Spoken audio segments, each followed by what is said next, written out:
Good evening, I'm Zaraganat and welcome to the studio, and also to the stream this evening. I was just thinking, I love that little stream deck. Sort of. As in, I really like the fact that it's there and it's nice and easy to control the streaming with it. Anyway, sorry, just an anonymous random thought I was thinking at that particular time. So, out of the dark, and we are putting it into the dark. We've started making it dark, and we're going to carry on.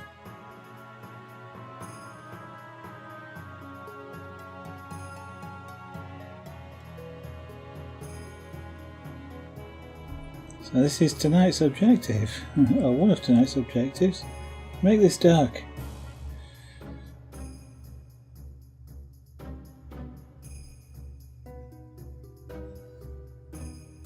I just realised I can actually use that for cleaning the pen. This is paper, by the way. It's there because, not for this pyrography, but I'm doing some pyrography on paper. And if I don't have something behind it, it also applies pyrography to the board that's underneath. And I kind of like to keep my drawing boards clean. So I don't want pyrography on it, so this is thickish sort of paper, it's a lining paper. And as you can see, well, these brown spots that are on it, which you can't see, but there's some here now, are there because the heat goes through the paper I'm using to do the pyrography on, and it's hot enough to also cook the paper underneath.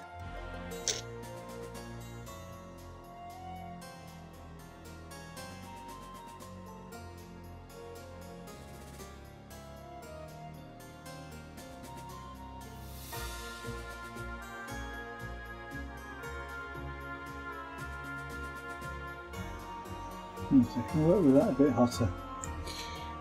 To work my way into, I want to work my way into the heat.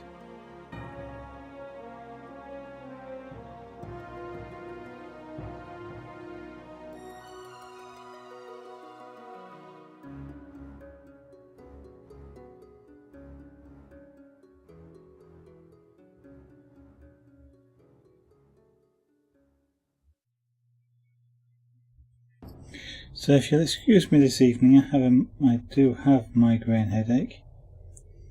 It may or may not go. Can never tell. I have taken some medication for it, and at the moment I can stand to do things. I don't mean literally stand because I am, but I mean I can do things. And one of the things I have found in the past, especially with migraine headaches for me, is if I can do something which takes my mind off the headache, it will often go.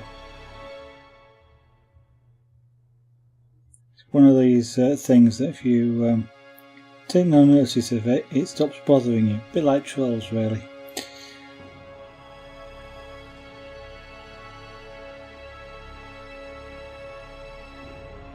So I'm hoping it will go. If it doesn't, well, we'll just see how it goes. I may or may not be able to have a full 2-hour stream.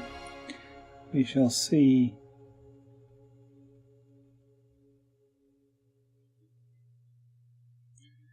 The way, generally speaking, the migraines affect me is largely really strong head pain and potentially feeling sick.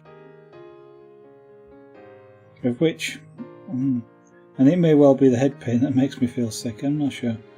Either way, I feel sick, and feeling sick is not something I enjoy, because unfortunately I'm not one of these people that can tell whether they're actually going to be sick or not. Some other people I know can tell whether the nausea that they're feeling means they're going to be sick. I can't. And of course the pain isn't very pleasant either.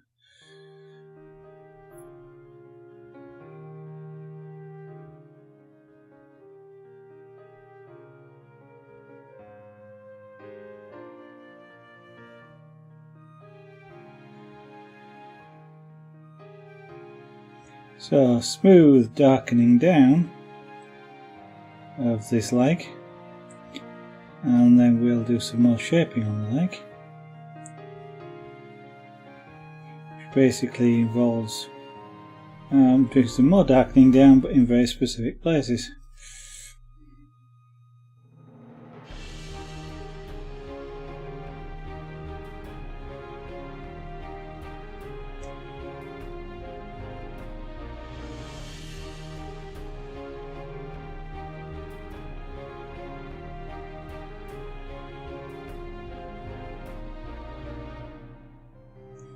So with large fill areas like this, it's generally speaking all about consistency.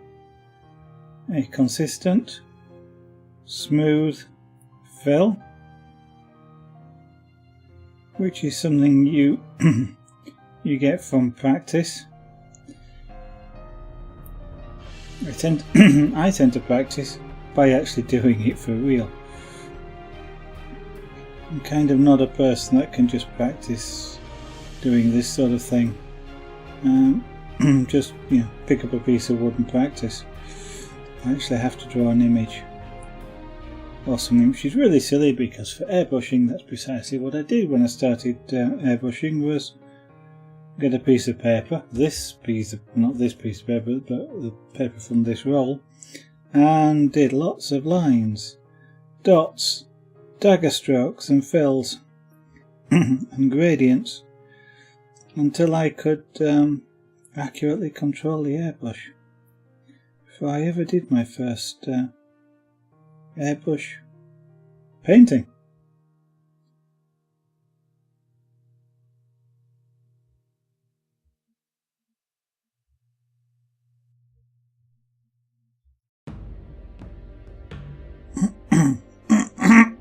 Excuse me.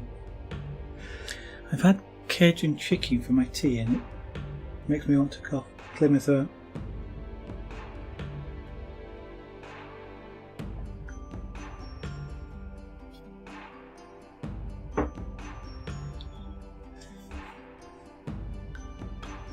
I do need to darken that area down as well, but we will do that again.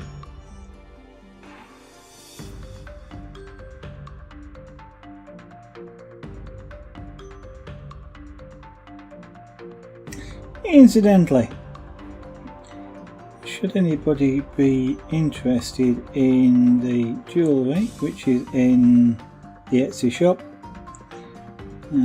we are of course heading towards Valentine's Day, so if anybody wants to any of the jewellery for Valentine's Day, make sure you order in plenty of time.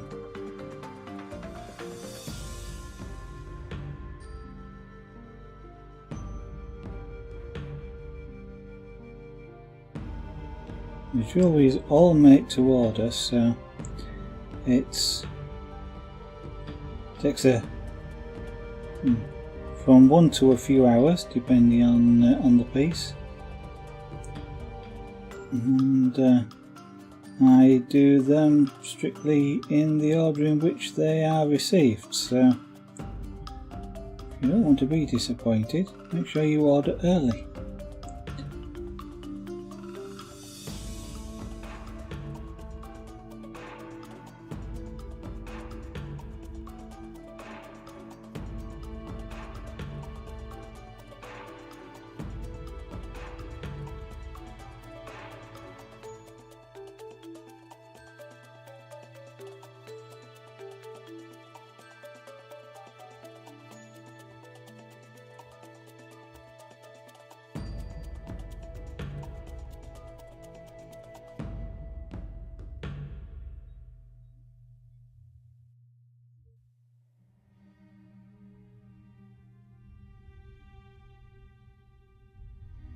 I'm not strictly sure that's going to be a hard edge shadow.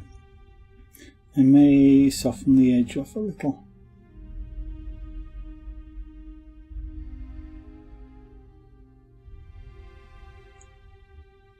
So all the time when I'm doing pyrography like this, I'm always thinking about what do I have to do next, what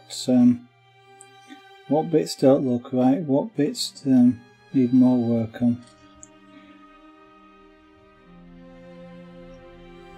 I won't exactly say planning what to do next, but I'm bearing it in mind because sometimes you need to do some things before other things.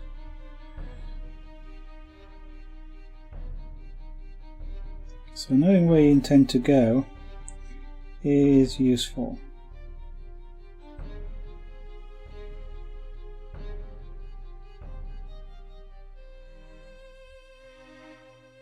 And by God, I don't mean visit Sheffield or something like that.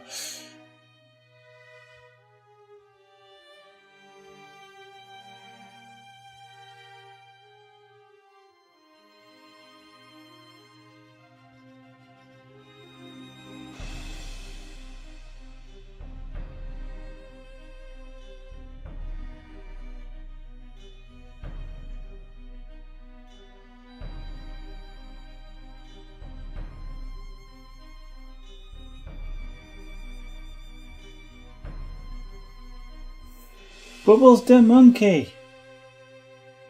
Okay, well, fair enough. Nice to see you again.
So how are we doing on that?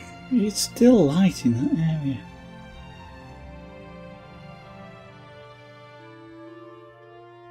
It's still a bit too light in that area. Okay.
Okay, it's almost fixed it. Okay, so I've got a level there, by which I mean the shade, darkness shade that I want.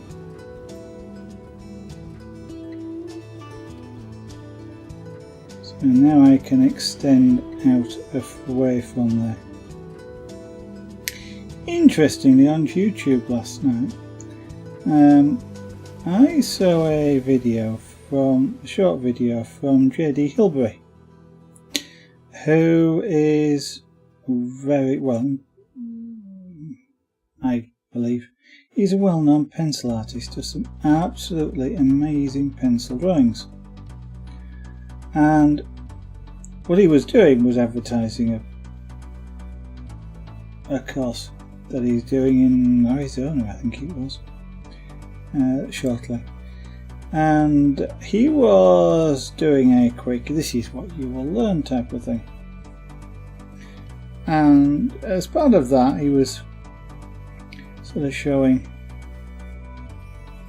not exactly some of his techniques, because that would be giving stuff away, but he was sort of explaining a little bit about techniques, and he was using sort of a drawing, or the drawing that they do on the training course, as an illustration. So, it sort of talks about doing the eyes first, for example, because if you don't get the eyes right, it doesn't work, the picture doesn't work, and about the importance of getting them both the same. So, and he does, because he's right-handed, he uses the left eye first, so he can use, when he does the right eye, he can use the left eye as a reference to make sure they're both looking the same direction, for example.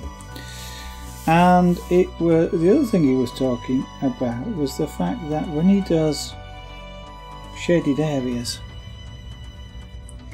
so an area shaded and there's a lot of white around it, then he has to fill in some of the dark areas that would be there around it, even if they're not dark enough, because he finds that his and his pupils' eyes are fooled into thinking that the shading that they've done is dark until they do the background, then it's too light.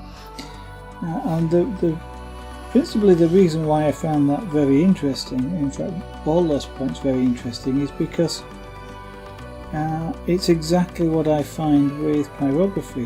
You'll have heard me mention on the stream a number of times in the past, where I'll go, okay, what I've got to do is I've got to put this shadow in, I've got to put the background in, because otherwise I can't tell how bright something is. I'm fooled into thinking it's dark enough, like for the background put in. I'd have been looking at this edge around here, or even this, and thinking it's way too dark. It's very much dark, and it ought to be this sort of colour. So maybe thinking I've ruined it.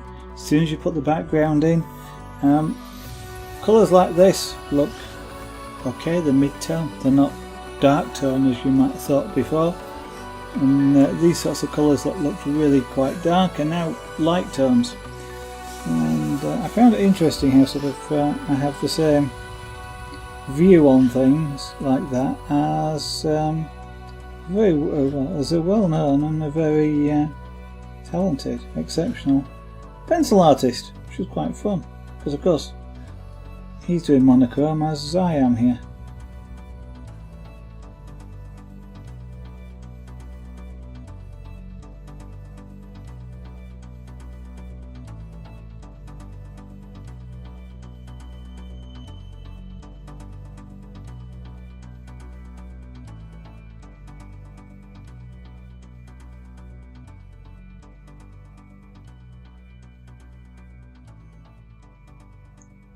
Unfortunately I can't use the same smudging tools that he does, which would be nice if I could.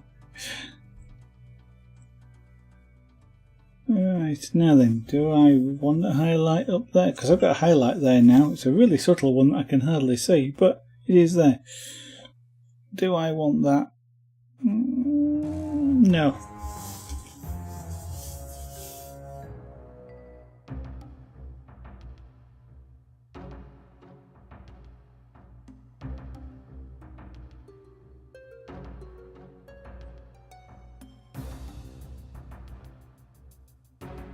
And that vague highlight that you were seeing, or perhaps even still are seeing, on the screen, here is so subtle. Close up, I almost cannot tell there was any difference between that area and other areas around it.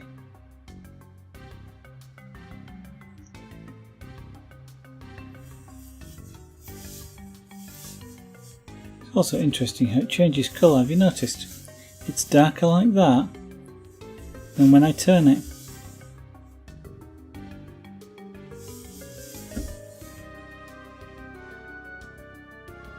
Viewing angle sometimes matters. And that's got to do with the actual grain of the wood in this particular case, I think. It's slightly corrugated, so when I tip it sideways the light gets thrown sideways. When I tip it this way it still gets thrown sideways, but that sideways is up straight into the camera, so it looks lighter.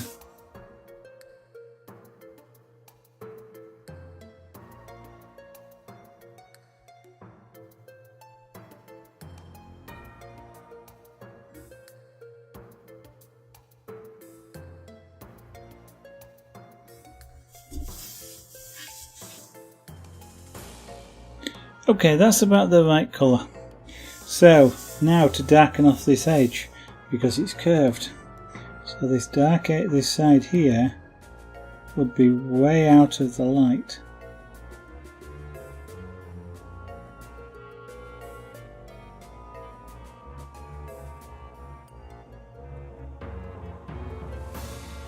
Now I need a soft edge on it, and the technique for a soft edge, there's a couple of different techniques that you can use for a soft edge. One is speed, so you start slow and get faster. It's kind of like a flick, because the slow applies more heat, and as you get faster you apply less and less heat, so it darkens less.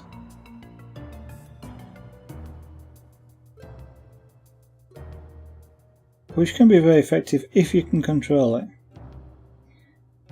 Partly because it's quite hard to actually do a slow to fast smooth transition, the flick. It's very easy to, or relatively easy to work at a consistent pace. In fact, it's kind of weird. When you start pyrography, one of the problems you have as a beginner, or one of the problems I had as a beginner, and I've seen other people have a similar problem, is being able to keep a consistent speed, because you kind of want a consistent speed in order that you apply the same tone over an area, and it doesn't sort of get light and dark as you speed up and slow down. And I guess you get so used to doing it that then when you actually want to speed up and slow down, it's actually a lot harder to do that.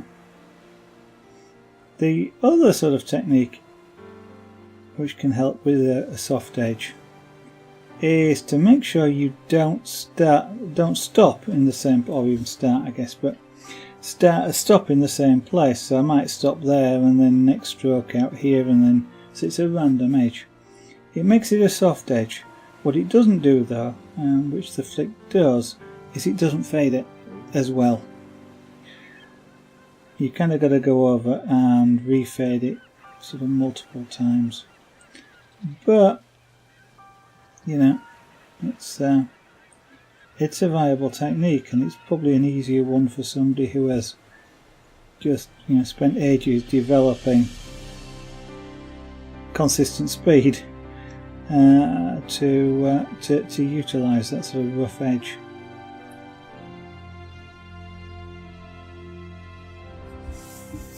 As you can see, actually, if I just get in the right position, I've got quite a pronounced edge on it at the moment, which I need to work off a little bit. In fact, I actually want the edge probably about here, and then to fade off as it comes round. The dark is still down there, but a transition to this colour in about this position, because of course the leg is, put simply, is a cylinder. So the closest part is about there, and then that rolls off. Hello Wolfie, you are right, this year will be a trash year. What's happened now that makes you think that? You got beaten at Hearthstone, or?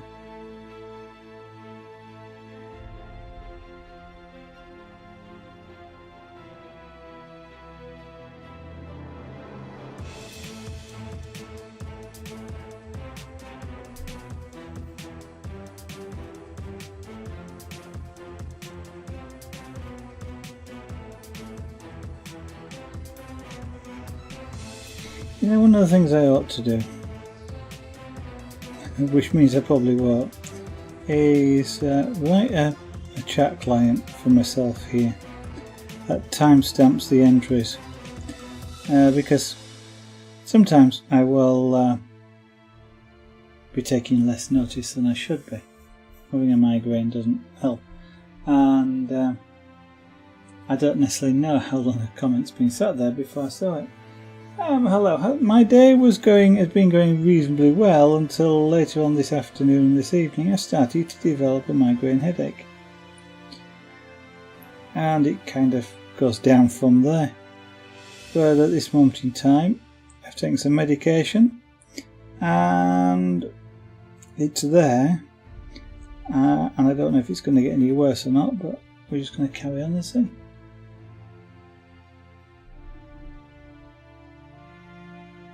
You're tilted beyond repair. You young uns don't have to come out with some weird illusions, alliterations or whatever, analogies.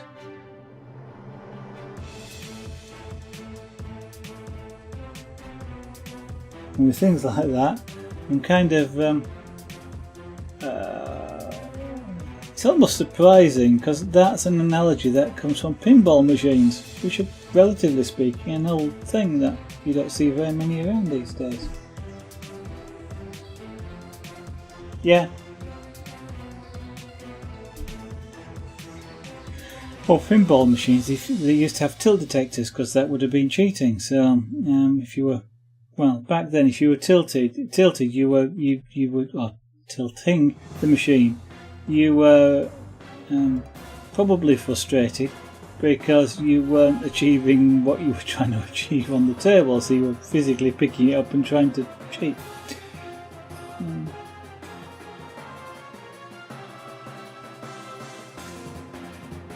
But of course, in a couple of hours you'll be alright again. So what's frustrating you then, Wolfie? What is it?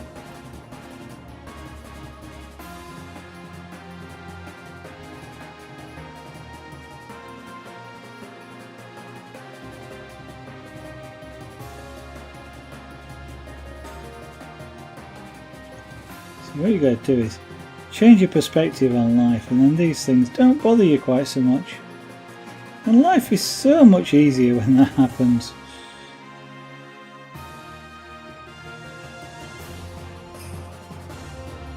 Something happens, you deal with it and move on. It's easier to say than it is to do, isn't it? Human beings, yeah, they are a source of great frustration. Yeah, most multiplayer games would be great if they weren't played by people. Of course, that doesn't apply to you or to me, but you know, to anybody else. It would be great if all these multiplayer games didn't involve them.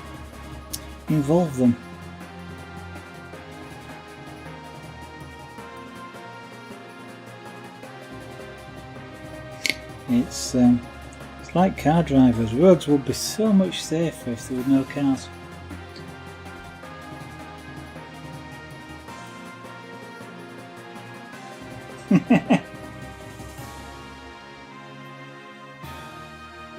Now you don't want an AI that's human, because it would be like humans, as in extremely frustrating. You want AI, well, yeah, you should say that are better.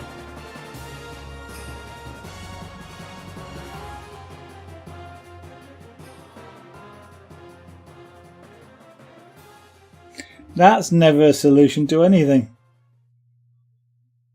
Well, that's not true. I mean, it's a solution to not spending any money. But never a good idea.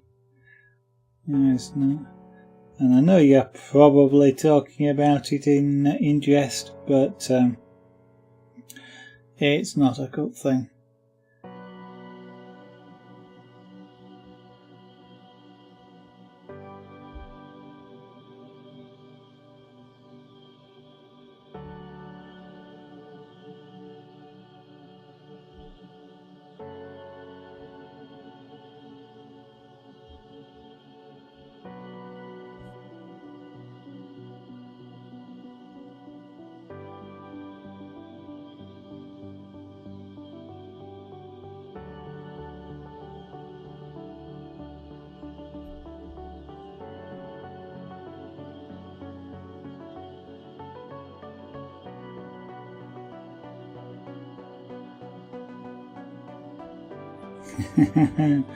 Yeah,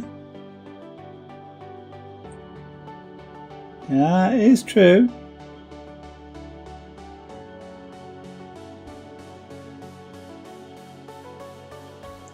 But that says more about them than about you. You know, if you got people that don't allow you to get better, and I'll say some more about that in a minute, then it's their inferiority complex in a way which is driving that, and not yours. So you've got nothing to feel bad about.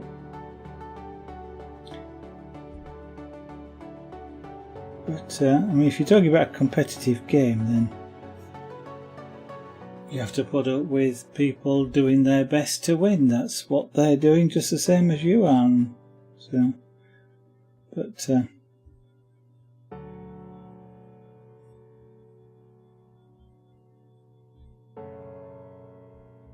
you just find a way around it.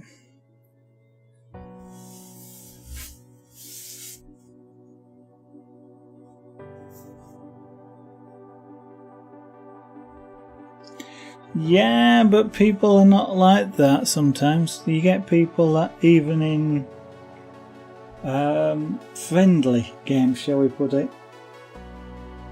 or casual games, will be highly competitive, even when they're not trying to be competitive. It's just in their sort of nature, if you like, and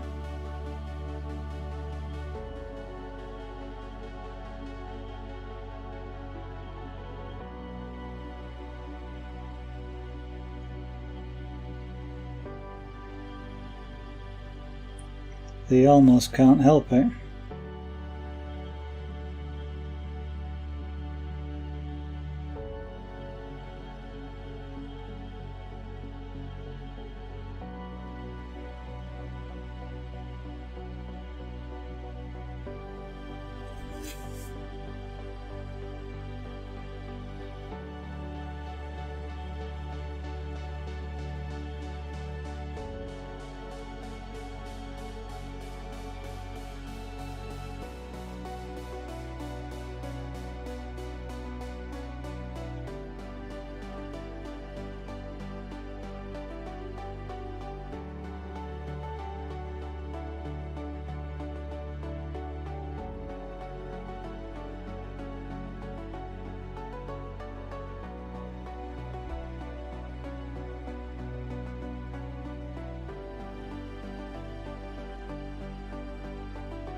That's better.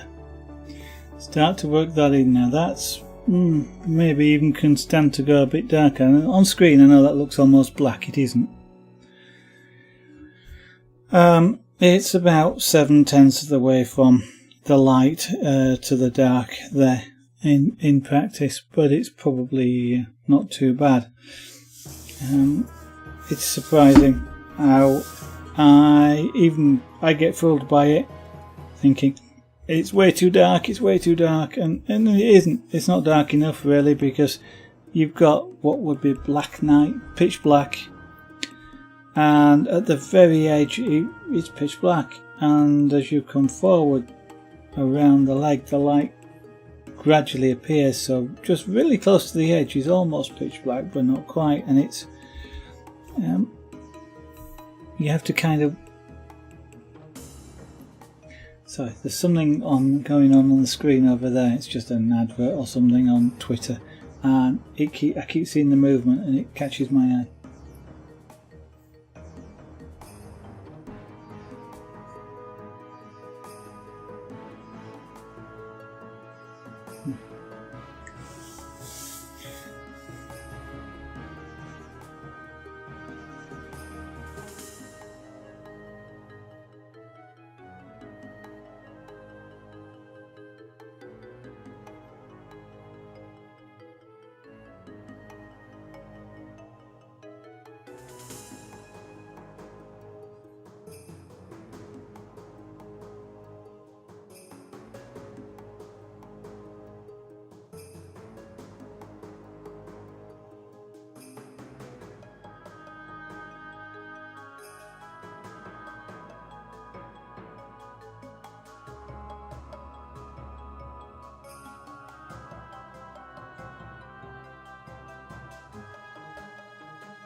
There's a style of shading, by the way, which sort of does things in kind of... I describe it as painting by numbers style, but that's not exactly true. In which sort of you don't do smooth graduations, you do one level of colour or grey, and then you do the next level of grey and the next level of grey, sort of like in big contours, a bit like contour lines, or sort of a pixelated style. It's not the style I particularly like myself, but it is. It's done often, or I see it done most often with painting. But you can do it with pyrography as well.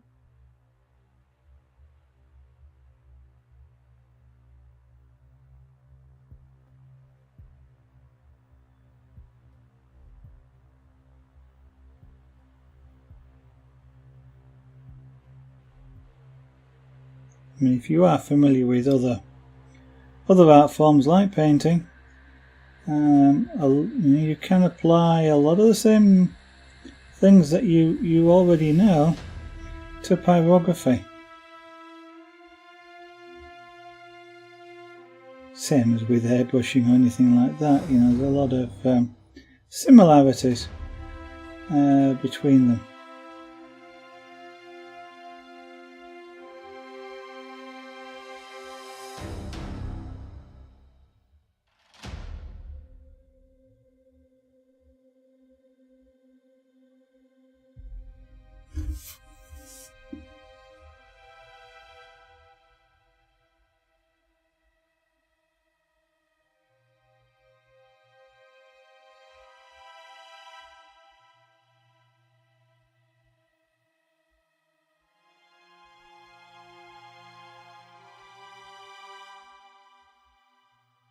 For a fade though to work, you got to get a reasonably even transition. Translation would be valid in that circumstance, but transition from the darkest to the lightest areas. So you don't actually see what is effectively like a line. You can sort of see one down there at the moment, and I've got to work that out.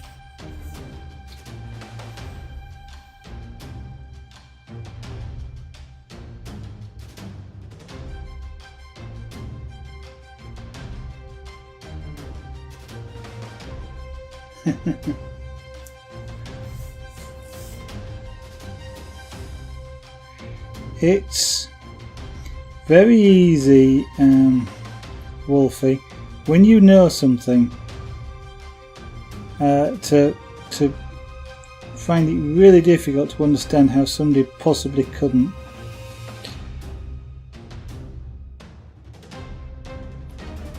But in the various jobs that I've done over the years, I've seen more than one circumstance where that's true. Stuff that you think is obvious and they just can't see it. When you watch streams, I mean, you must see often where a streamer is doing something, playing Minecraft for example, and they're looking for something which is on the screen right in front of them and they cannot see it. You can't understand, how can they not see it?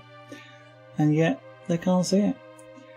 Other people do in other things as well. So you got to talk about, why can't they link two things together? Because they don't know.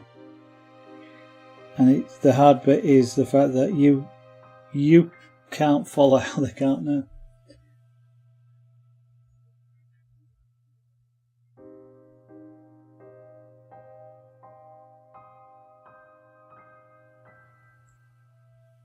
In the past where we've done things like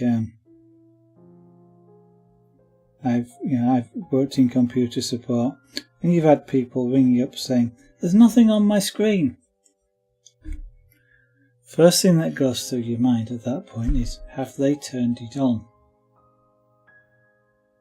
Because that's 90% of what stops things going on screen, is that they haven't turned it on.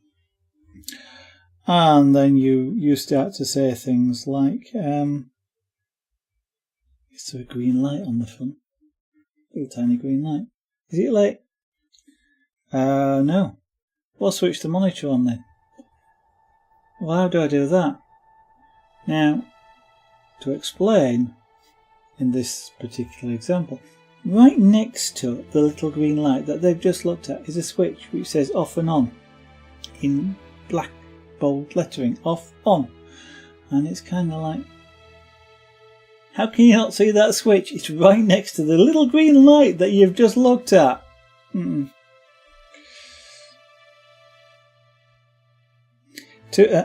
I've had more than one person say, "Oh, I thought that just turned the light on and off."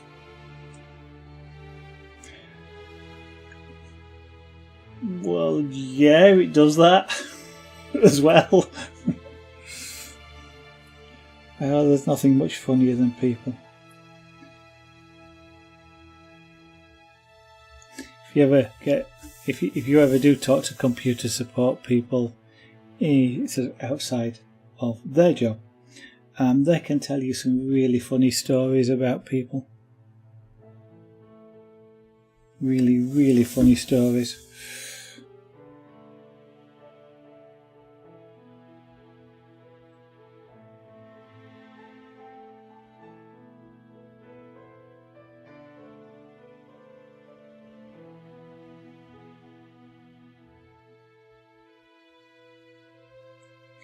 And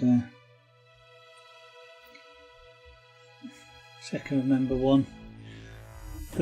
Somebody must have installed a joke program. This is way back when Windows was around, sort of Windows version 3, 4, and joke programs used to be quite. There used to be quite a lot of joke programs around that would do various things. One of the ones that was going around would cause the monitor to display at 90 degrees. And I can remember one person ringing up saying everything was on the side, and they were worried it might be because they'd taken the computer and instead of it being sort of sat flat on the desk, they tipped it up on its side in order to make more desk space, and they were really worried that they'd broken something because it was now making their picture on their monitor display tilted over at the right hand side.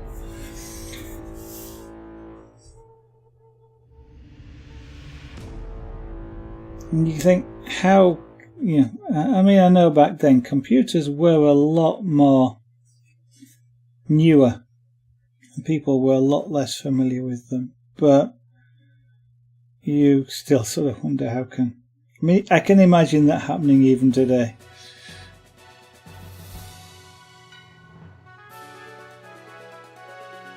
And of course, it's even easier for it to happen today with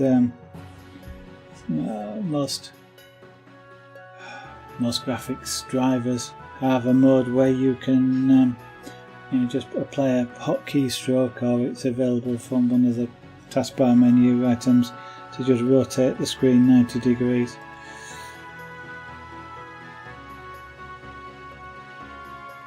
Very useful, by the way, if you ever have a monitor that you can rotate 90 degrees. They're really good if you ever want to write documents, because a monitor turned at 90 degrees like this is roughly the size of an A4 piece of paper, which means it's kind of a natural thing, and you naturally look at an A4 piece of paper because it's what you've got used to with paper. When you sort of have a page like this and you're scrolling up and down, people find that a lot harder to work on. Tip your monitor that way and you can display a full sheet of paper, and it's a lot easier to do stuff, especially if you're editing it or laying it out and things like that. There you are. You see, you even get some computer tips here on this channel.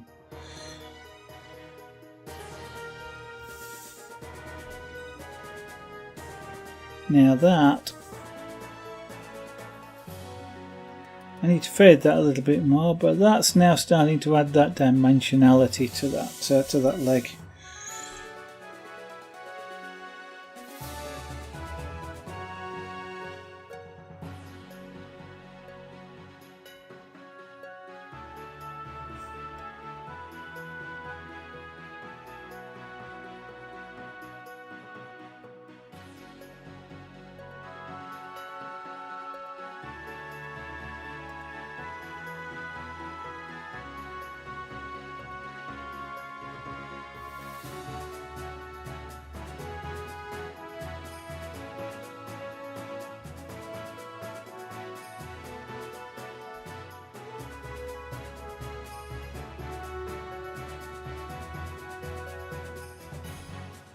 I've had, I guess you just think of some of the other occurrences and stories back from then, computer support wise.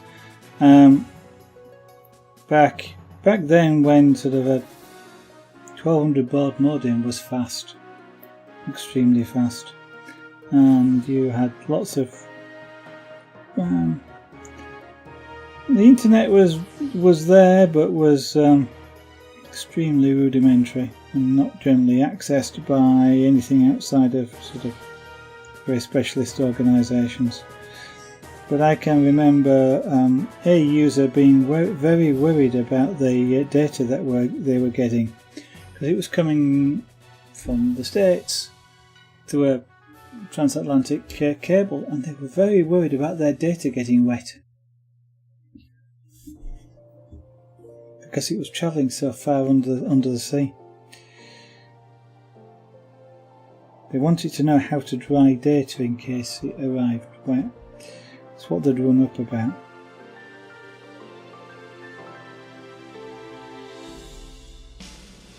And these days, if you think about it, you kind of worry, how can people think like that?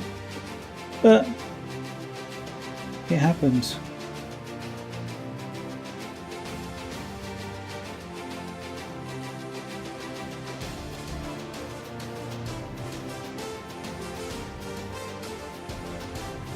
And it's these days you get a lot of. Sorry, I'm not sure.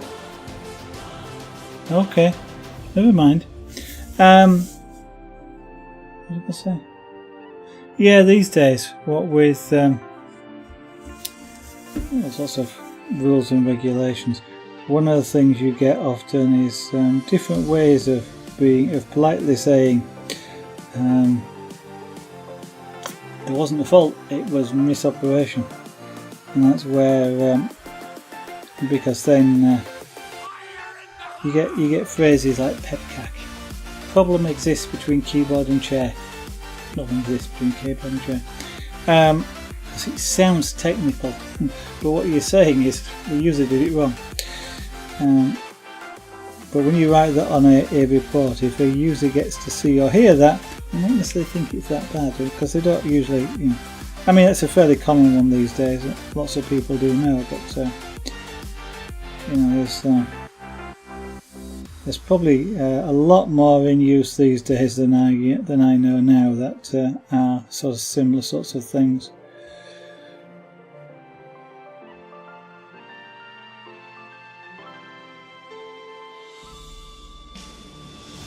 Way back, used to be honest, used to use a misoperation, but users don't like it when you tell them they've done it wrong.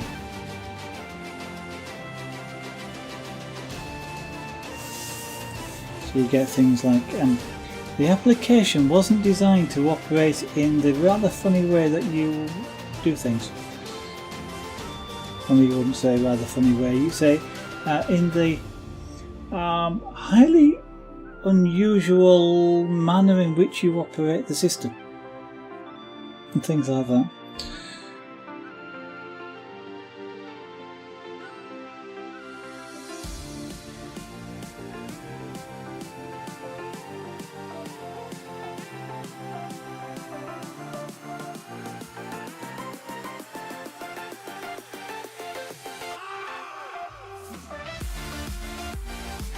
Yeah, what you just did was something that our designer never thought that anybody would know how to do. So it did not cater for that circumstance. A lot of users will think that's kind of like a compliment. What it kind of means is no one thought they'd be that stupid.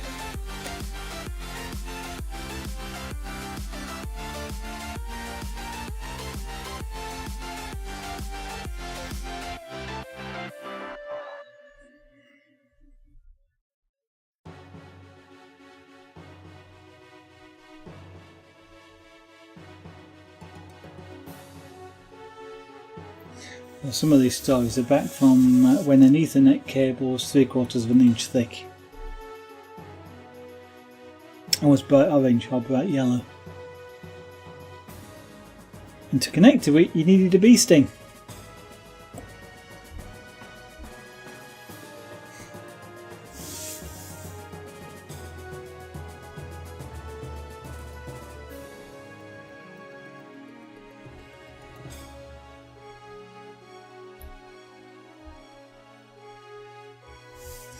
I was just thinking, interestingly, Ethernet cards haven't gone much smaller,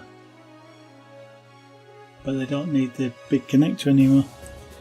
Okay, so that leg now is starting to look a lot better.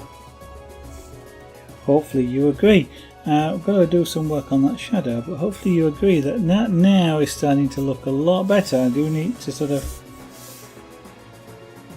shade, do a little bit more shading in that area there. Quite rapid, backwards and forwards, just to fade it a little bit, like that. Just soften off the edge again.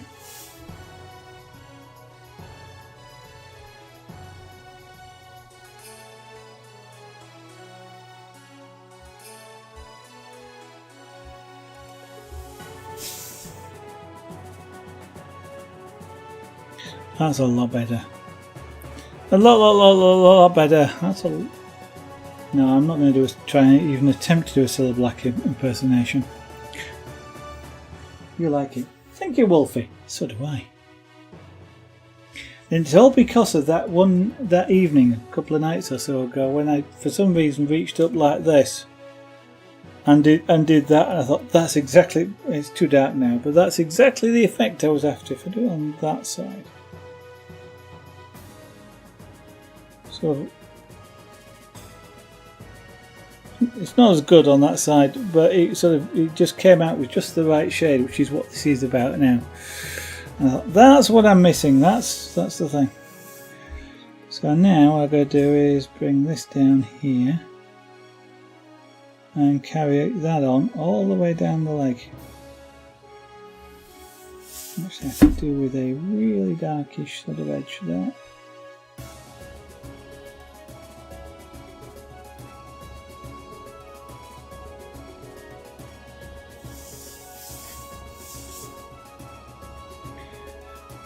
Your brain kind of always gets... It's amazing how your brain gets confused or not. Something that just doesn't... You don't see. This is a dark shadow. The edge of the leg there is darker probably, but at least as dark. So why would you be able to see the transition between the two at this point? They ought to be indistinguishable. At that very edge there, you ought not to be able to see which is the leg and which is that shadow. I mean, I haven't darkened it enough. But they should be the same. Your brain doesn't think that. It thinks, I've got a shadow, I've got to put a shadow on. Now, don't worry about it, Wolfie. Don't worry about it.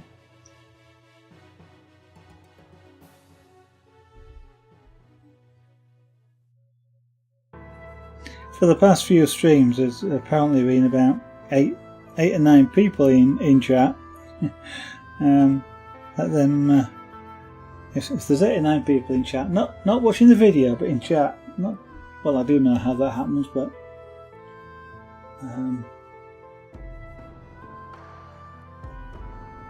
it's hard though. What, doing the game properly? Okay. Don't know what game you're playing. And of course, because you're playing the game and you're not chatting as much, then you won't respond, but that's all right.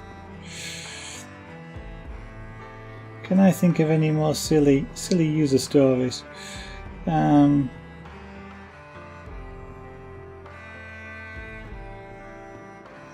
at this instance in time.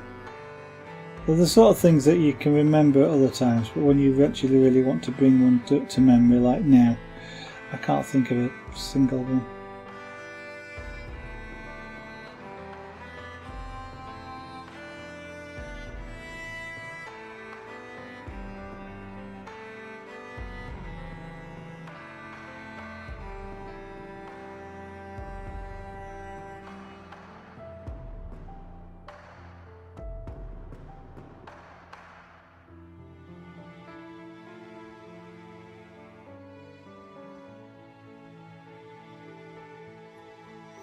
I mean, I don't know whether it's still possible these days, but back then you could really get people to do things like unplug the monitor from the wall and swing the plug around to see if any electrons fell out. I've known some help desk people that have done things like that.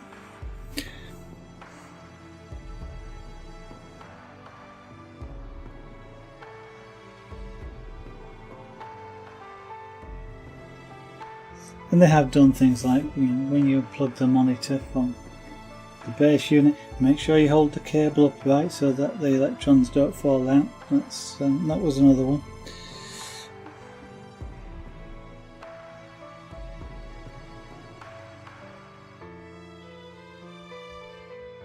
So if you don't, you may have some letters. Some of the letters may fall out, and they may not appear on your screen. This is a hardcore game. Oh, so you're playing Cookie Clicker then.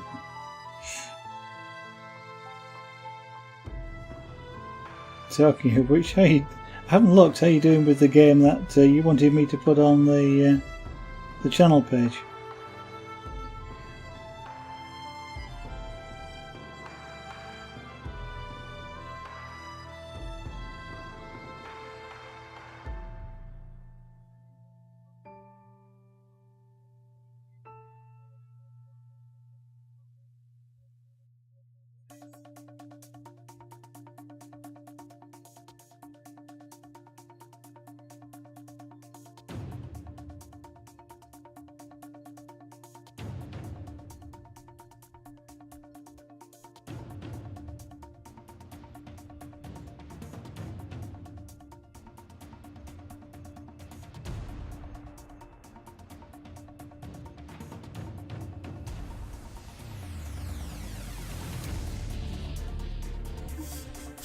How are we looking there? Okay, I've got a light edge down there that I need to fix. And it needs to extend, especially around there, a bit further over.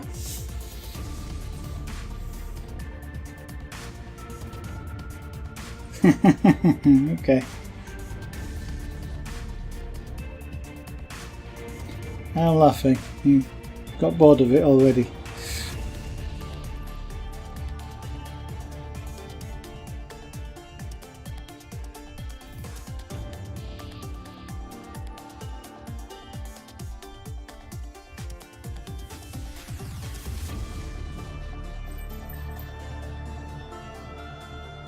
Right, let's see if I can fix this edge here. Don't do it that way because I know what will happen. I will get a line that I don't want.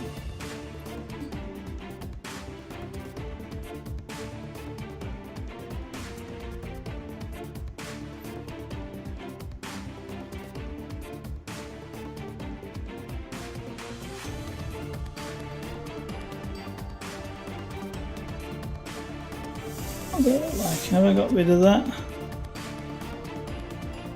Almost, it's in that section there. Yes, I thought it was, I can see it.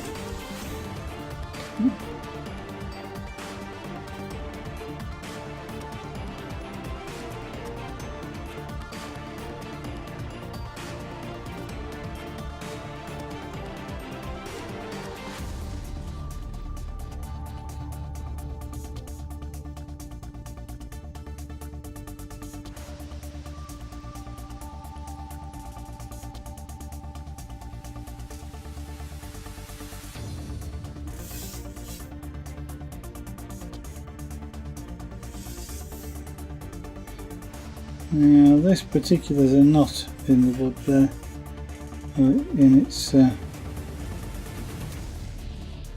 different properties, all the way across is causing a bit of a problem because it's not the same colour. Okay, now I need to extend that darkness out because I need to just fade it. It's a little bit too abruptly stopping.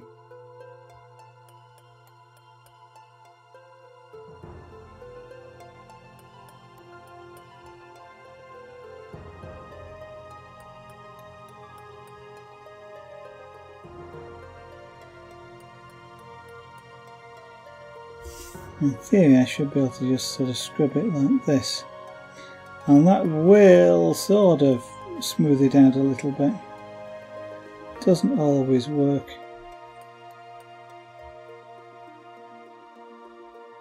It's always worth trying, but it doesn't always work.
Those of you that don't know, who are watching, you've seen me looking that way a lot, but it is, I have a monitor. That monitor is showing exactly what this camera is showing.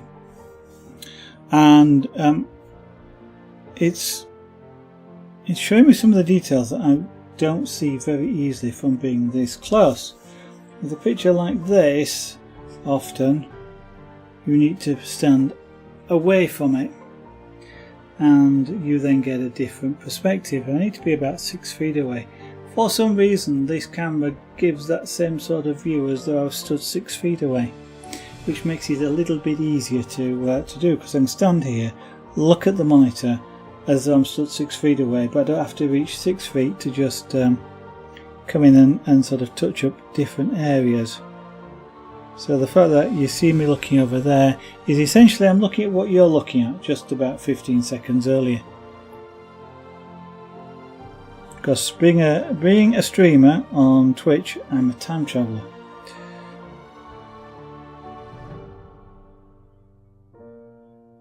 I am 15 seconds in your future.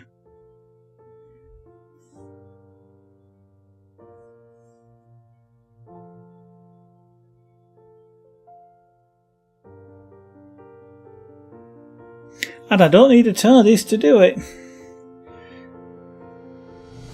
Be nice to have one, I think, but I don't need one. I'm not sure I'd know what I'd do with one if I got one.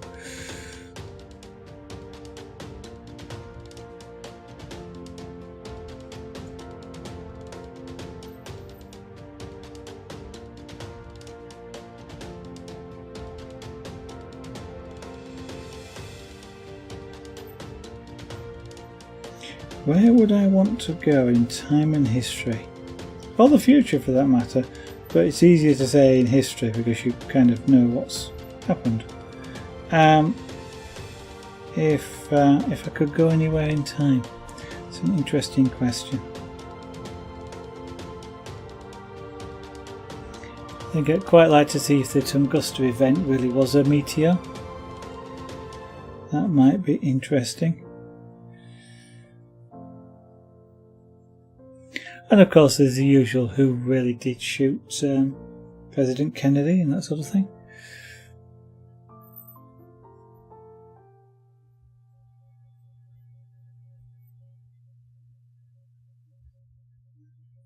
Now what I can't remember, whether it's actual fact or whether it's a fictional construct from science fiction, but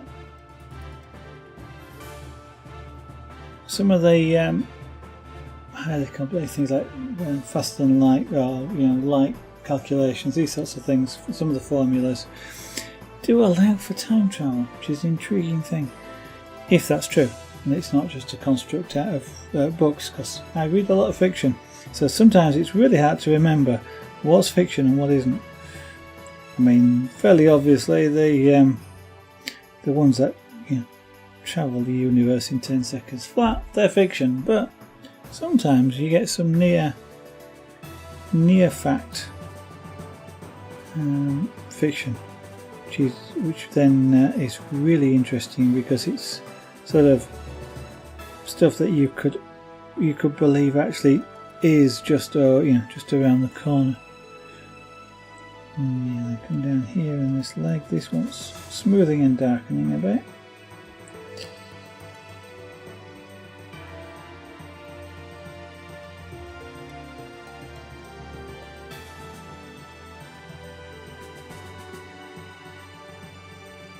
Still a bit lighter around there.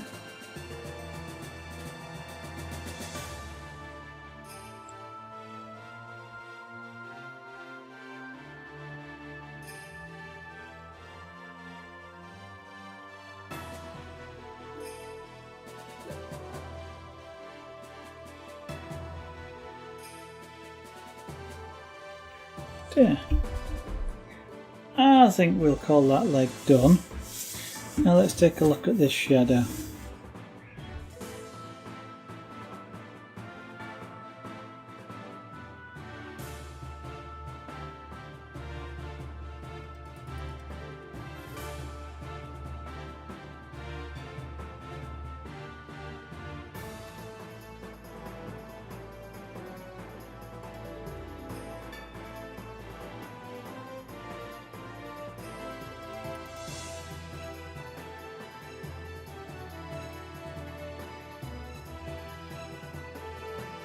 I need a bit more heat for that.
Looks about of a decent enough colour, I think.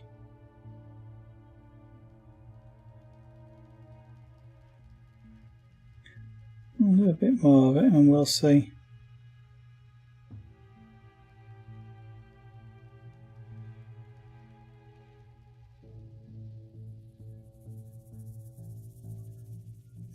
Oh yes, reminds me. That is a little bit too...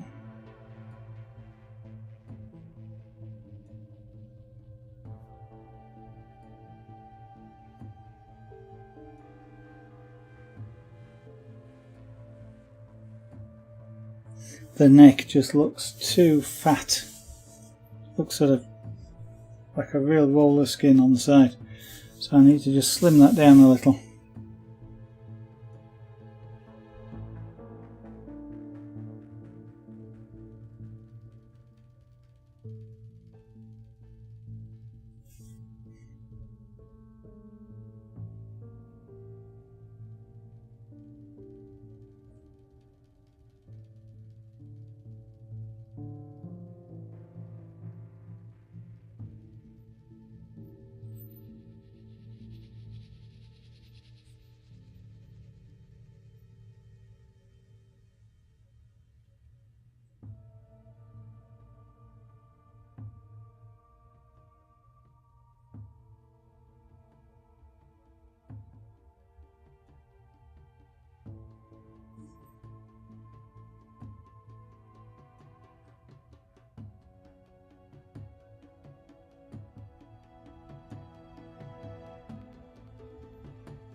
So I've got Pyrography, something which is hard to brush.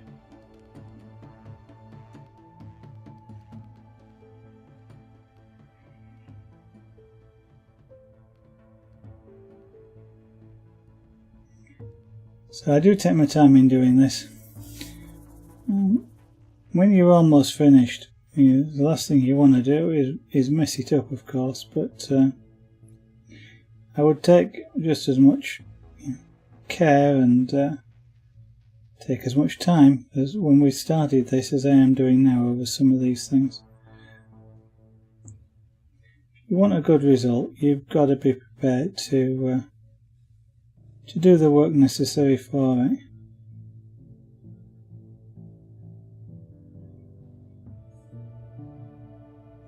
It might be obvious, but I still have comments from people who do see the pyrography, which is Why are you taking so long?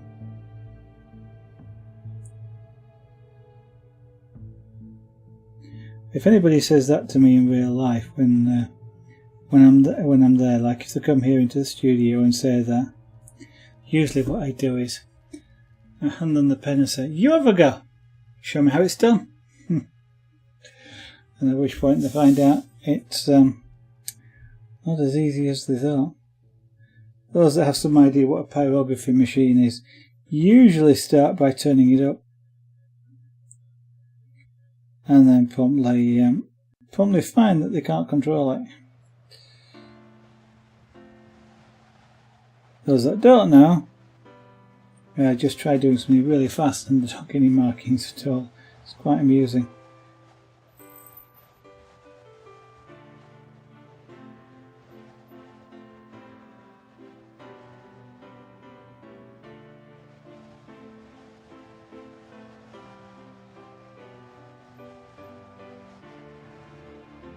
Actually, talking about amusing user stories, I have had somebody ask me how does the paint get into the pen? Does it come down this tube here?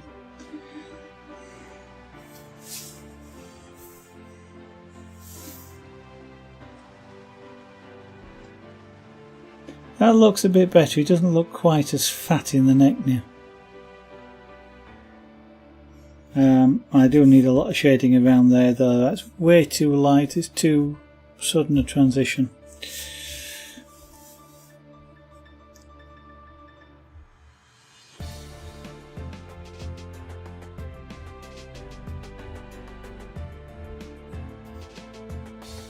Hello Muscles, hello!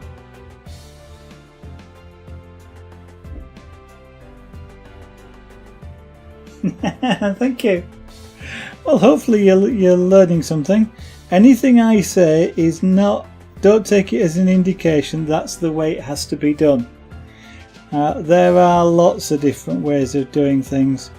I do try and give a general sort of overview if I know of different ways of doing things. If I ever say I usually try and remember to say this is how I do it. If I ever say this is how you do it, take it along the lines of this is how Zaragan does it. Other people may do it differently. So, but feel free to ask any questions if you want to know anything, Con Muscles. That's quite all right.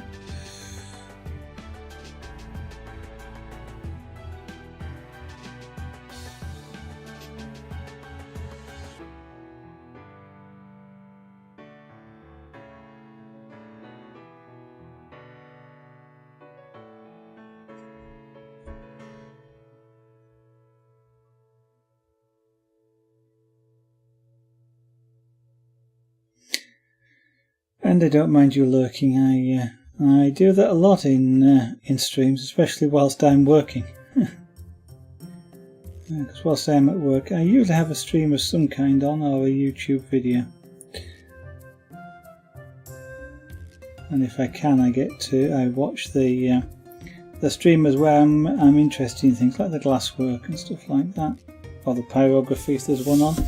It's kind of unusual to see them on, but I don't see too many. But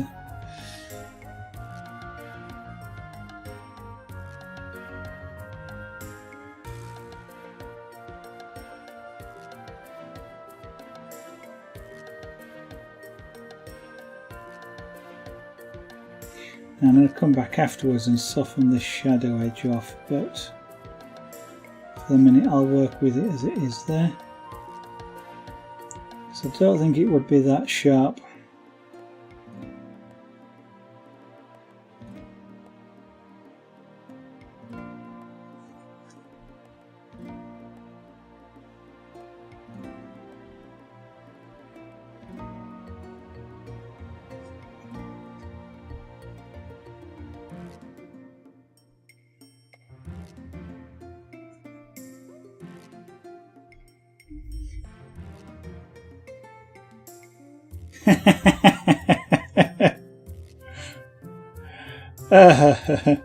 Yeah.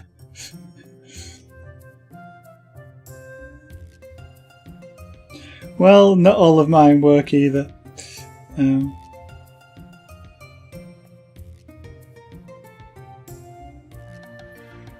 kind of done a little bit of that in my past, training people on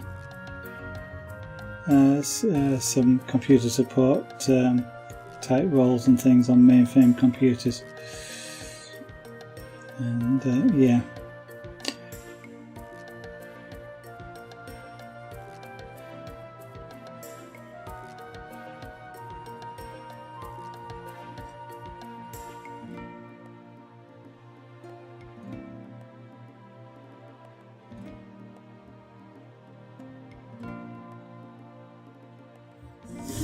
So hopefully you can pick out when I'm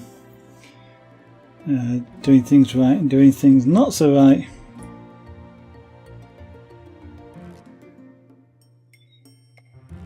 Of course, the way I learn to do things is generally by doing them. So I don't always know the best way of doing things. I've usually learned ways that work for me. And if I can get to watch an expert doing things, then that's very useful to do.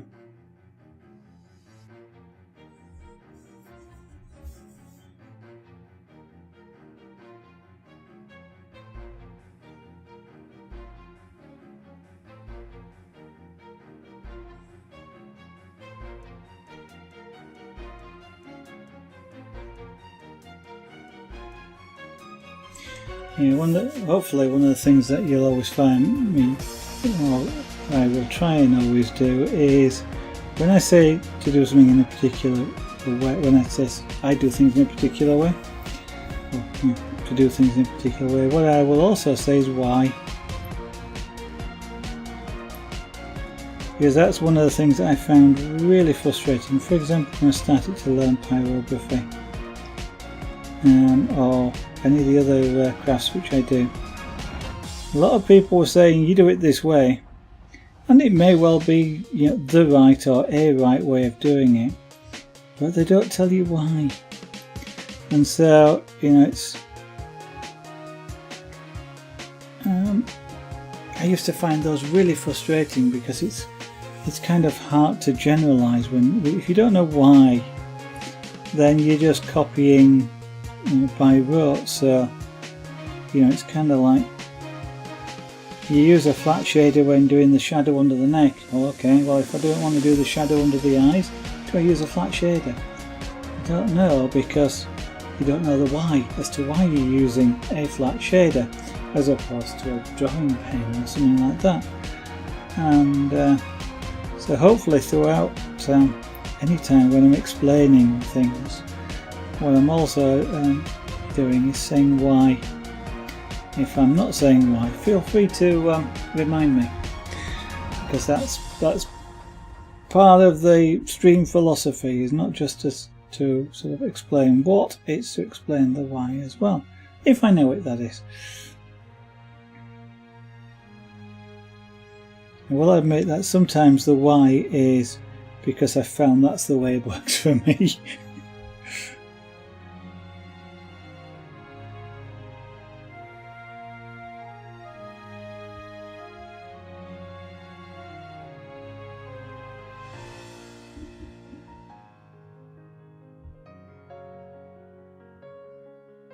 Just about, yes, just about.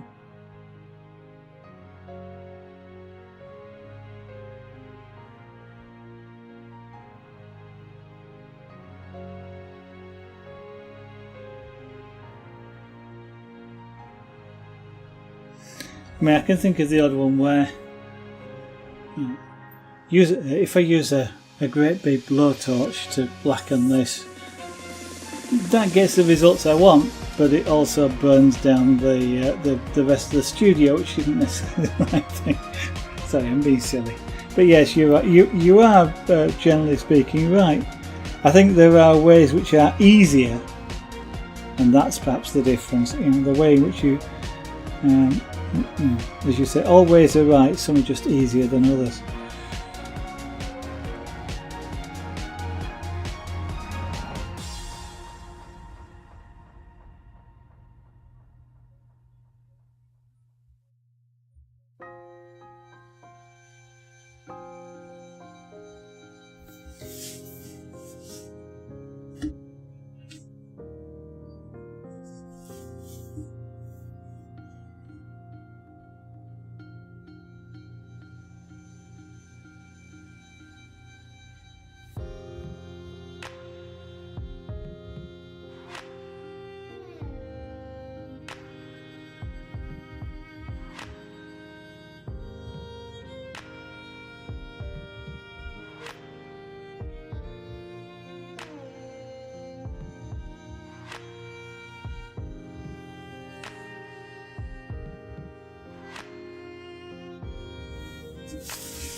Yeah, wants that edge being a bit more fluffy.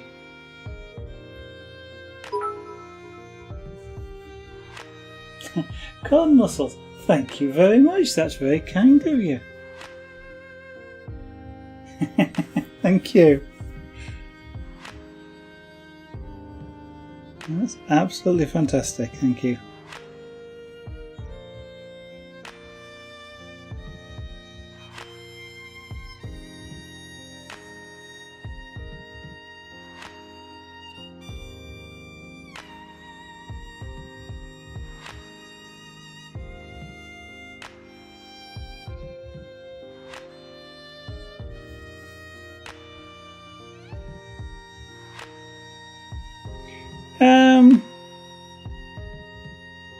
I made the jar a little bit bigger when I took the side panels away down that side there, because it used to sit just up in the top right hand corner in the little small quarter height panel, to the point where if you liked watching bits drop into it, you probably wouldn't have seen them. So.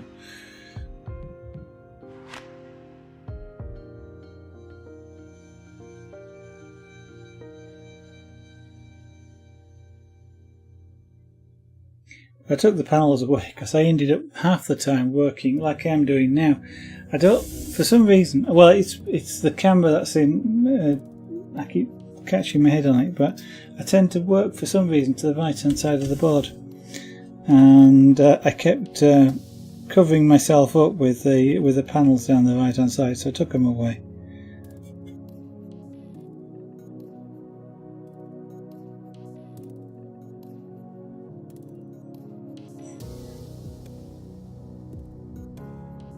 Plus, I think, Wolfie, you've probably seen all the pictures that were on it about 6 times.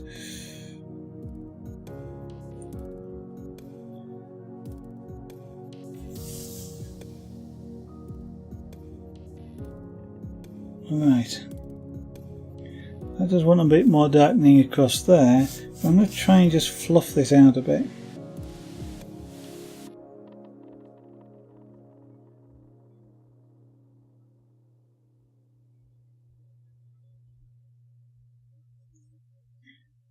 For the sort of lighting that I kind of envisage here, a hard edge like this is just a bit too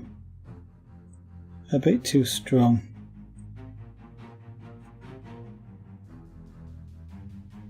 It kind of wouldn't create that sort of hard thing. Fluffy Twiggler! Hello!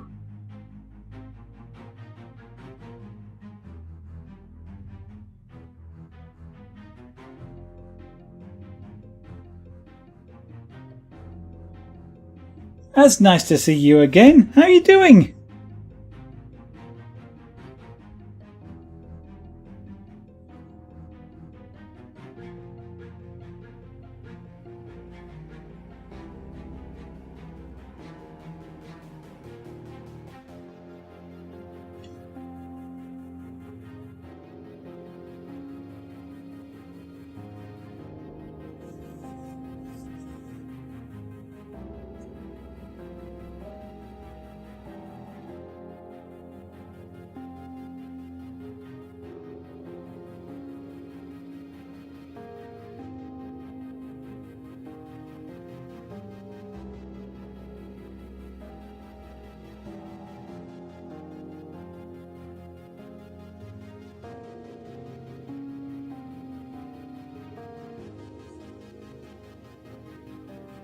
Now that looks a bit more natural. That wants to be faded off a bit.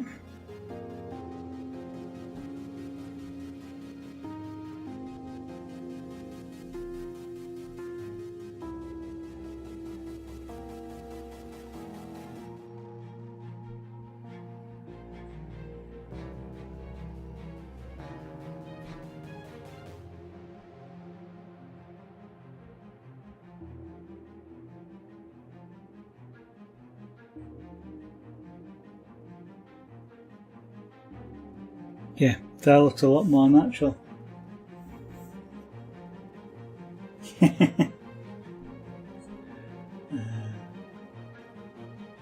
don't need to be sorry that you've not been around. I mean, I took a year off, so you know. But a lot's happened recently. Yeah, Candace, well, in the past year or so, kind of a lot here as well. But yeah, it's a leopard. A leopard. Premiered on 25th of February. Alexa, stop. I have no idea why she perked up. But thank you for the compliment, Fluffy Twiggler. It's not that cold, Wolfie, is it?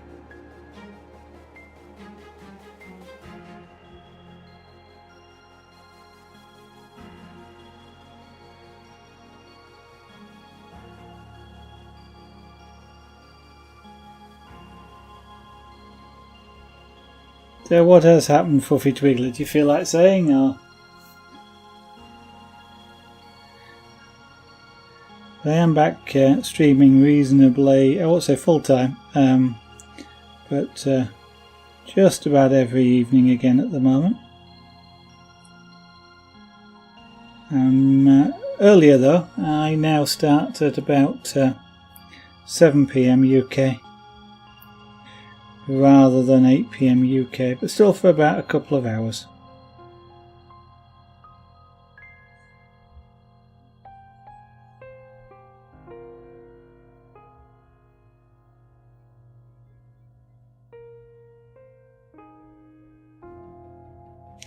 But I do now have the ability to do a lot more because I've got a bigger studio, so I can do things like airbrushing. Because I've got some, I did the undercoating on stream, but I've got some vases that need airbrush painting where I can think of something to put on them. So I'm holding that up to the small camera, but I've got 6 of these to do. I can think of appropriate images. You haven't touched that in a few months. Oh, that's a pity. But I understand.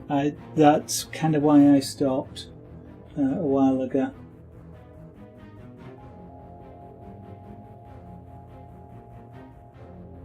That sounds very good, Fluffy Twiggler. Well, I hope your life is a lot more pleasant for you these days.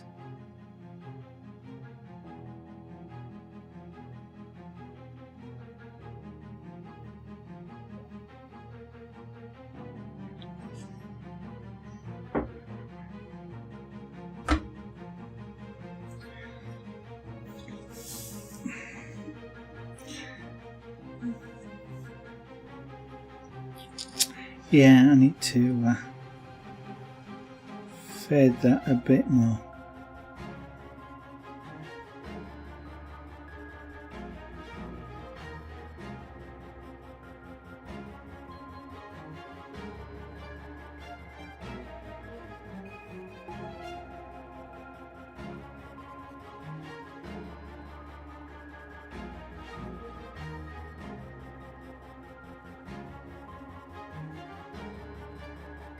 Well, hopefully you'll feel good enough to take up art again, Fluffy Twiggler. Are we likely to even see you streaming again?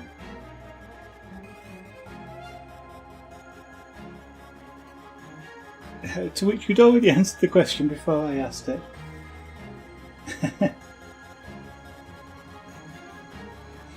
Well, I mean, you can get some cheap cameras like this one. I think this cost me about 15 UK pounds. And it's a 720p camera, so it wouldn't be too bad for streaming. I mean, I was about to say I already downgraded the stream. I believe I'm actually broadcasting at 1080, to be honest. I don't think I think I've forgotten to downgrade it. But I used to broadcast at 720 just to make it easier for people on mobile phones to be able to watch the stream.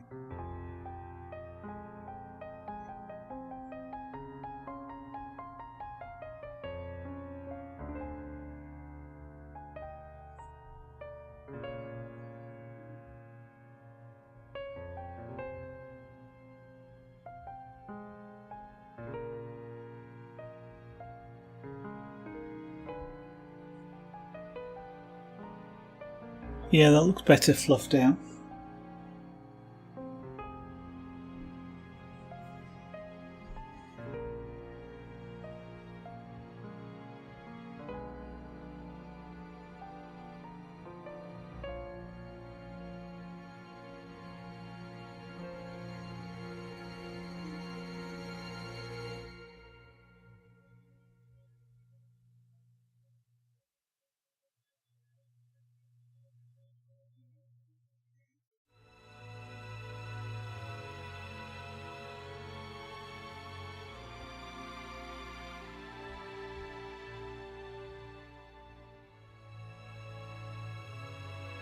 See, I know all the technical terms in art, fluffed out.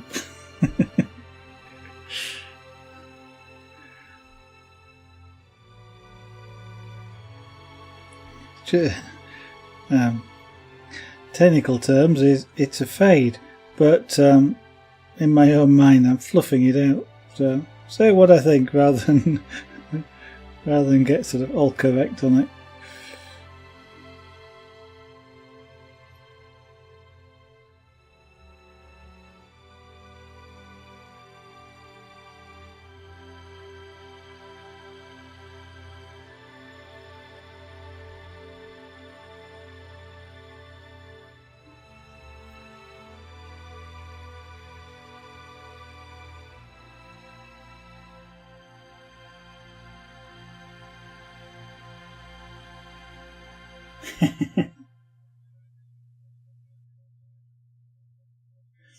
Well, you could always do digital art, I guess, Fluffy Twiglet.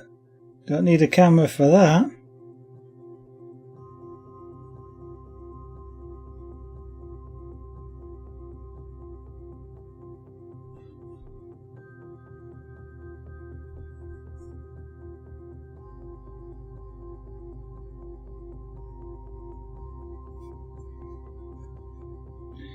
I can still see my original hard edge on there.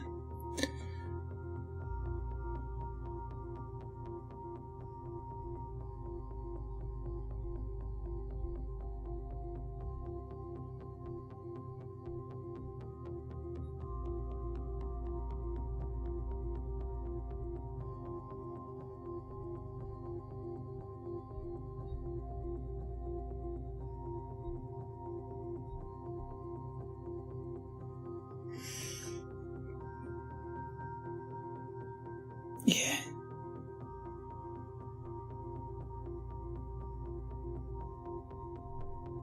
Yes, doing this leg has made me realise I really need to make that a lot darker.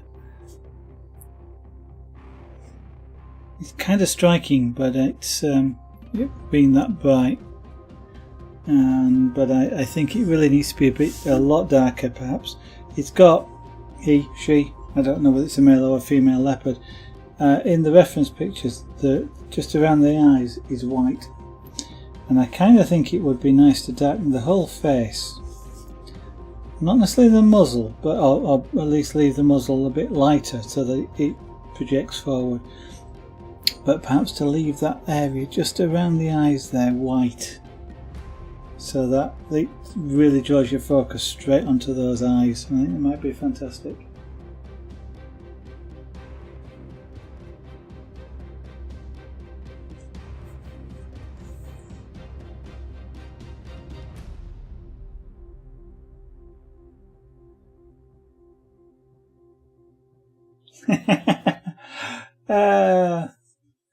Okay. I mean, I like digital art because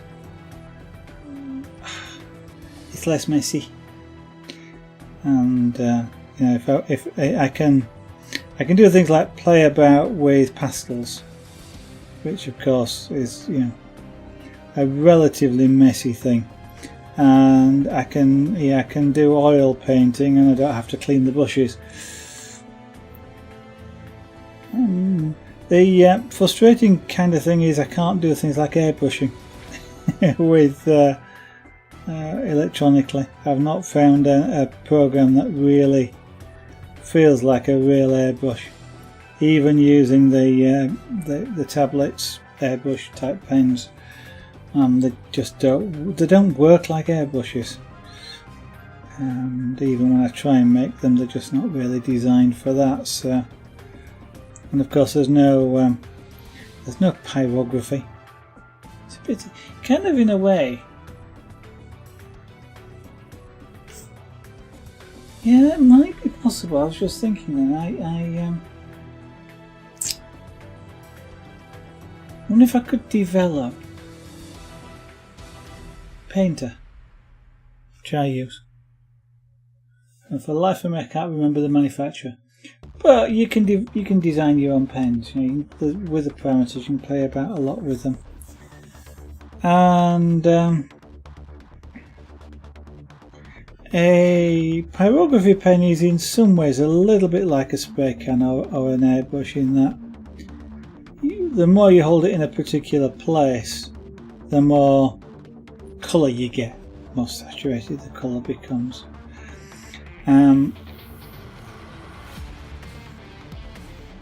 So I'm kind of wondering what, you know, it ought to be possible to sort of simulate a pyrographic pen. Maybe I'll have to have a play with that, because then well, just different, something to play with.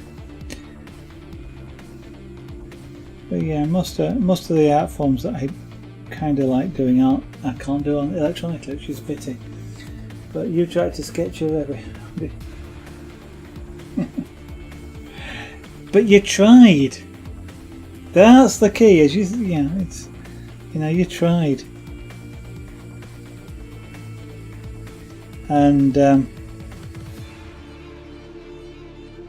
my guess is you were trying to draw rubbing, which is why you didn't succeed.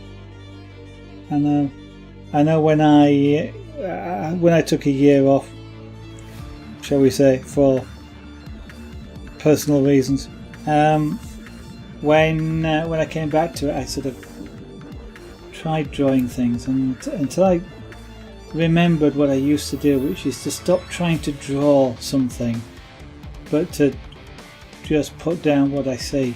So I stopped trying to draw a leopard, for example, and started trying to draw this shape that I could see, and that shape, and then which is what I used to do, and it comes back to you, and all of a sudden you go, oh, I've got a picture.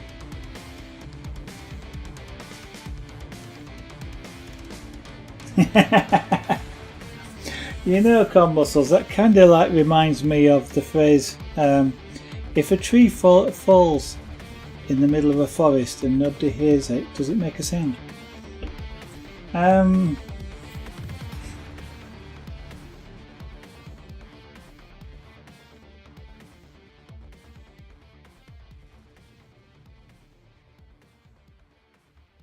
But yes, corn mussels is of course right. A lot. I think, it's a personal opinion. I think a lot of artists do the same sort of thing. They think what they've done is no good, and yet somebody else comes along and thinks, it's absolutely amazing, and things like that, and use words like that. And as an artist, you go, how can they not see all the mistakes? You know, it's not the right shape. But it's It's the person the art's for that it has to satisfy, not the artist. That's assuming the artist isn't doing it for themselves.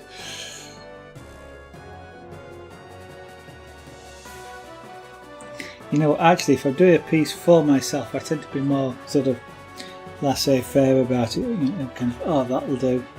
I don't necessarily, if I'm doing a piece for myself, I don't necessarily take as much care over things, or as you know, as I would do if I was doing it for somebody else.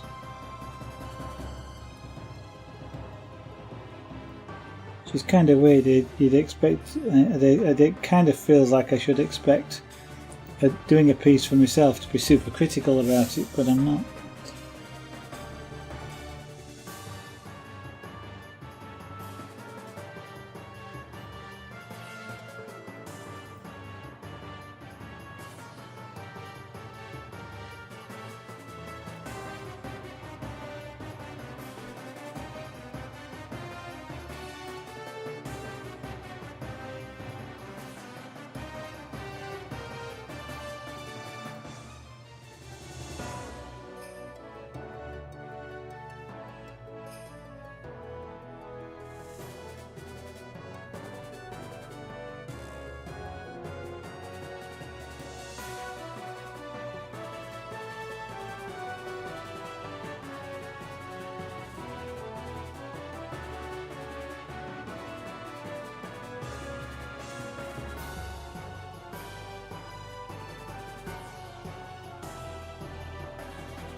I'm talking about super critical. I'm not happy with the transition I've got there, so I will work on that at some point. Doesn't quite look natural. This bit here is not bad, and I need to make this darker a little bit.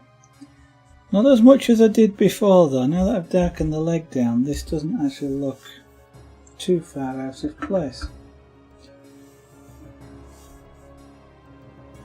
How are the kitties? Let's see. I'm not sure whether you know about Theo and Emmy. So Felix and Junior are doing well. Junior is a extreme. I'm assuming you haven't been in for since I started streaming again, Fluffy. I can't actually remember, so excuse me if you've popped in before. Junior is a heck of a lot more relaxed. You may remember him as the cat that jumped on my knee back in the old studio and used to lay behind the monitor. And he's an extremely relaxed cat now that we've moved studio. You can pick him up, I can put him over my shoulder. Back then, I wouldn't have dared put him anywhere near my face. These days, he's extremely relaxed. I can even pick him up and turn him over. He's not comfortable with it, but he accepts it, which is absolutely amazing. Felix is Felix. He still doesn't necessarily care for me. He prefers Lady's Hour. We've got two new kitties. We've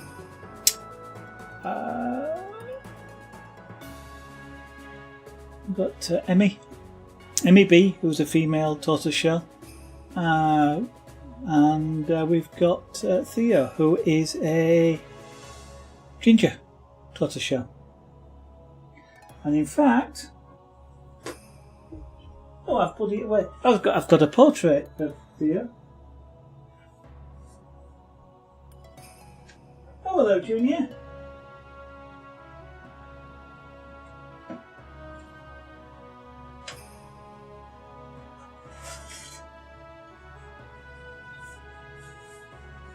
Junior is laid on the floor, just over there. I won't bother picking him up, but there's a picture. There's a portrait of Theo.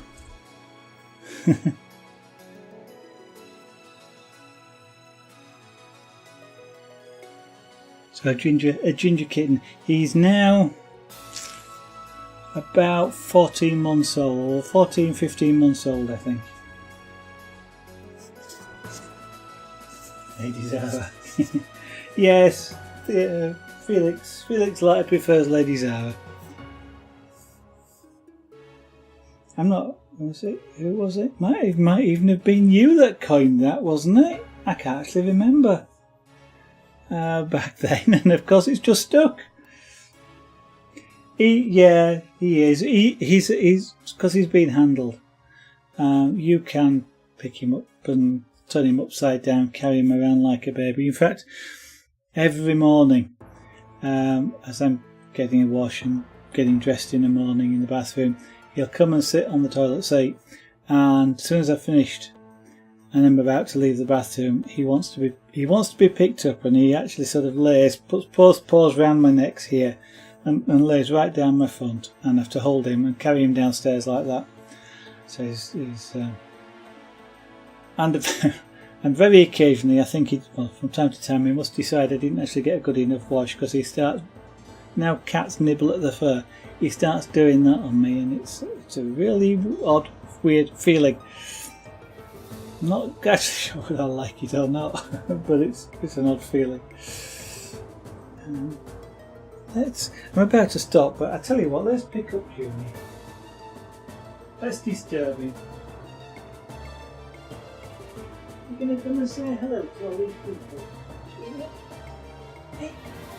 Oh dear.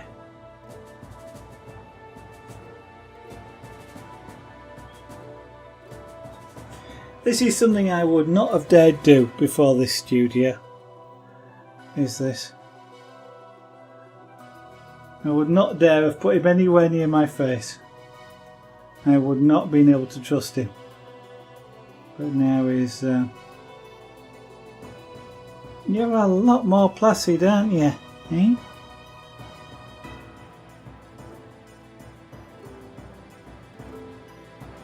I'm not actually sure where the others are, so I can't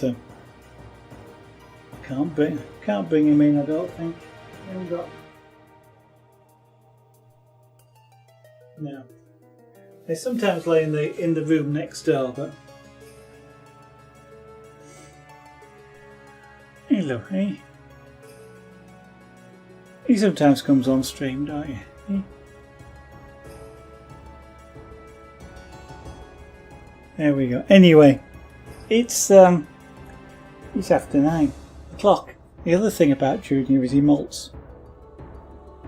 And for the next hour, when I put him down, I'm going to be feeling cat hairs all over my face and nose. And I'm not going to be able to get rid of them. Yeah, they're yours. They are, yes.